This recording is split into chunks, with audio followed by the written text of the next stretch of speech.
Well, good day, my friends. It's your old pal, Jordan the Lion. How are you all doing today? I hope you said great.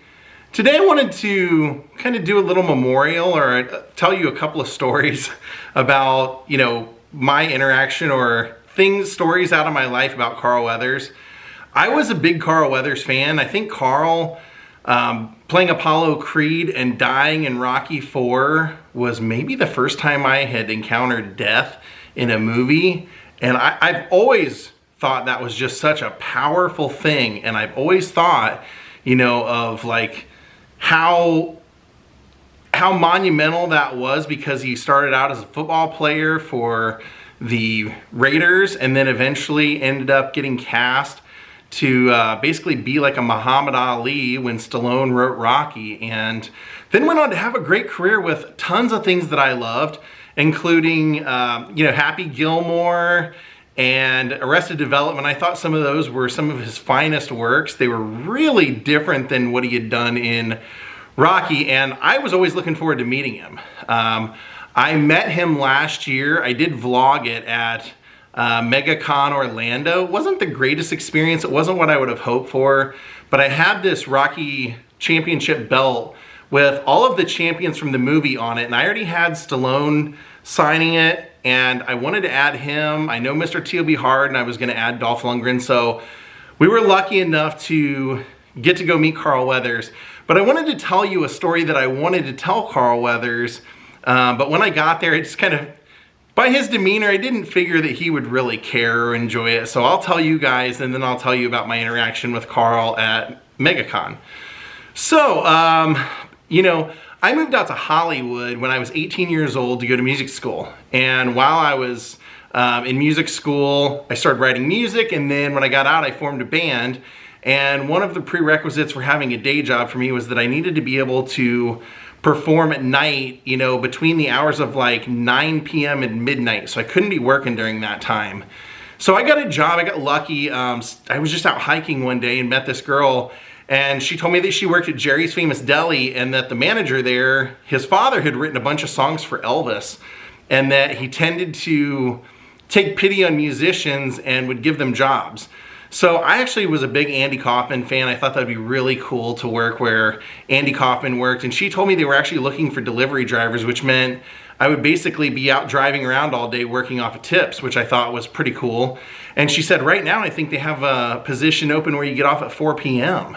So I went and applied for it and ended up getting the job. And sure enough, the manager's father, his last name was Tepper, and he did in fact write many movie hit songs for Elvis. Well, not really hit songs, but they were movie songs. So I worked there, and boy, that was a really tough experience, because that was a real corporate world. For being a restaurant, you wouldn't think so, but their corporate office was just a real nightmare to deal with. And it seemed like the corporate office always sided with everybody except for the employees. And I really grew to hate this over the 3 years that I worked there.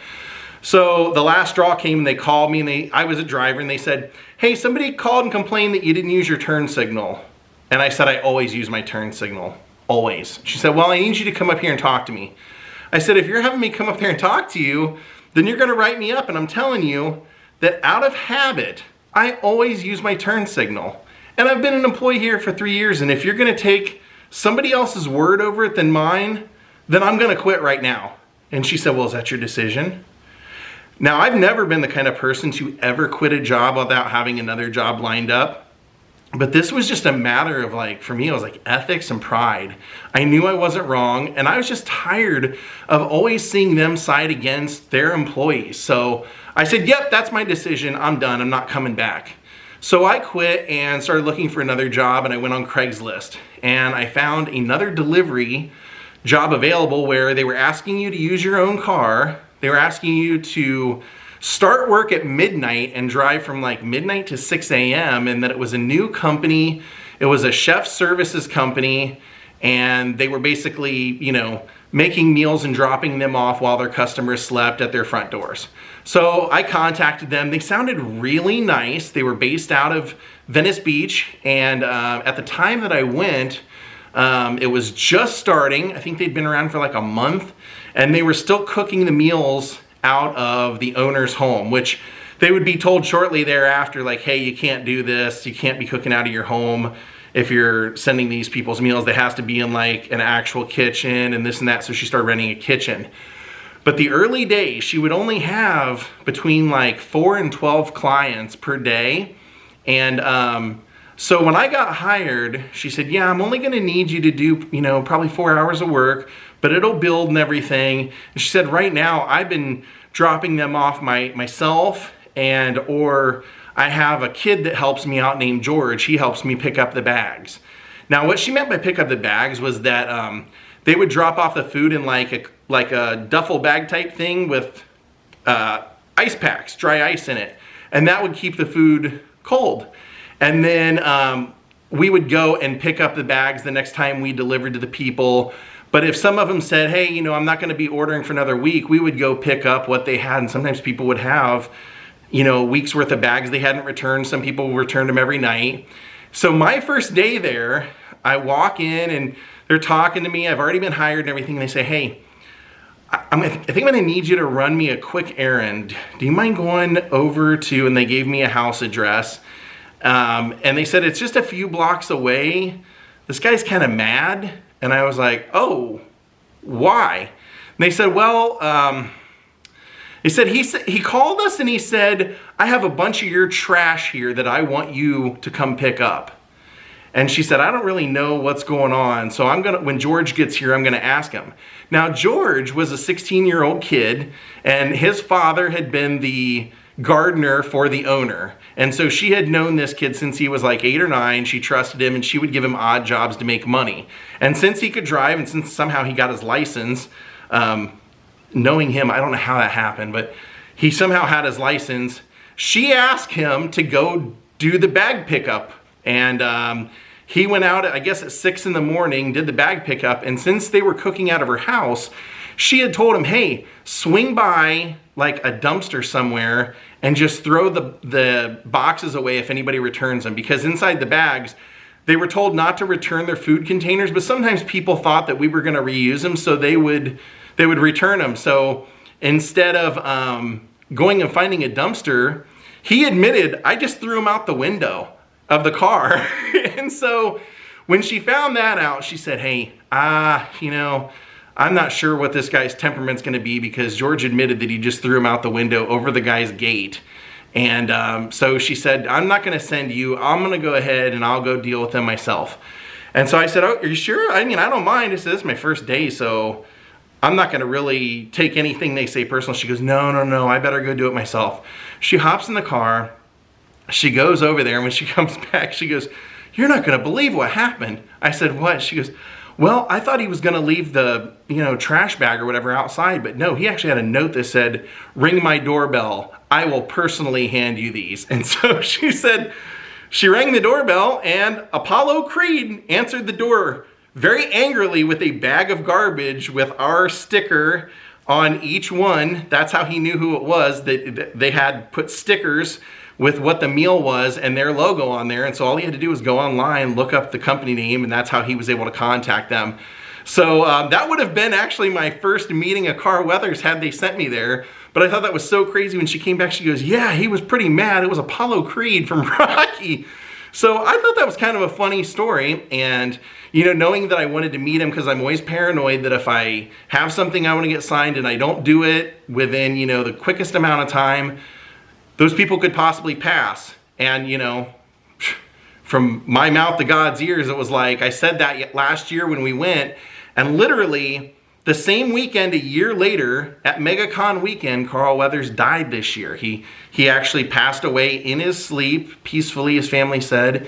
So I'm glad that I did get to meet him a year ago. I was really looking forward to it, because they said, like, I'm a big fan of his.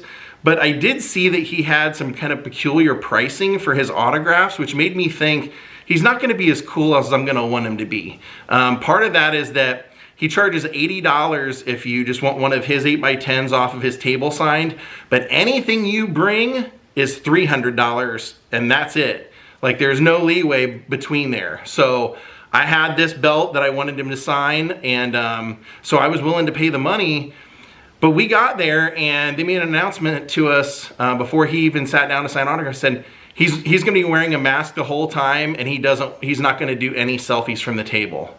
So right there, I was like, okay, well, I'm not gonna get to see his face, and I'm not gonna get to take a photo with him. So then he comes to the table, he sits down and starts signing autographs for literally 15 minutes. He gets to, I don't know, maybe 10 people in front of us, and then the convention comes and whisks him away. And they say, oh, we don't know when he'll be back. It'll be shortly, though. It'll be shortly. You don't want to give up your spot in line. 2 hours later, they finally bring him back. He doesn't seem like he's in a good mood. I don't see anybody that's going up there to meet him, getting a laugh out of him, talking to him. He's really just signing the stuff, saying maybe a word or two, and then they're going by. So in that time, I was like, I don't think he's gonna appreciate my story. I don't think he's gonna find it funny whatsoever, especially if he didn't find it funny then. I better not tell him. And I'm a vlogger, so I wanted to film my experience. I knew that, some people don't want to be filmed because they don't want to give interviews, stuff like that. So I totally understood, that part of it. But I was shocked when I went up and put my belt down to have him sign it, and I had my camera like kind of at my chest level, just pointed at him signing it. And after he got done signing it, he looks at me and goes, oh, no filming. I go, oh, no, I was just filming you sign it. I wasn't filming like our whole interaction or anything. He goes, no, I don't even let that happen.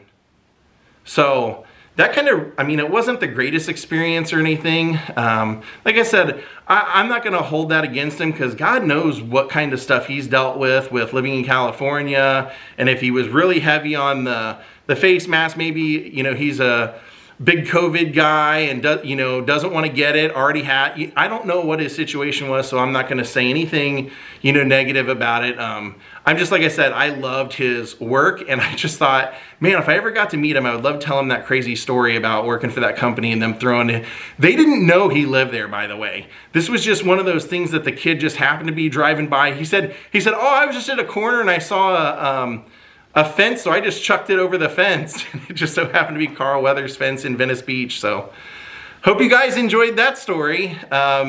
Not a huge one for my involvement, but I always thought it was funny, and I was telling Katie that story recently, and she said, yeah, you should tell that story. So hope you guys enjoyed it. I will see you next time. Rest in peace, Carl Weathers. In the words of the great Sylvester Stallone, keep punching.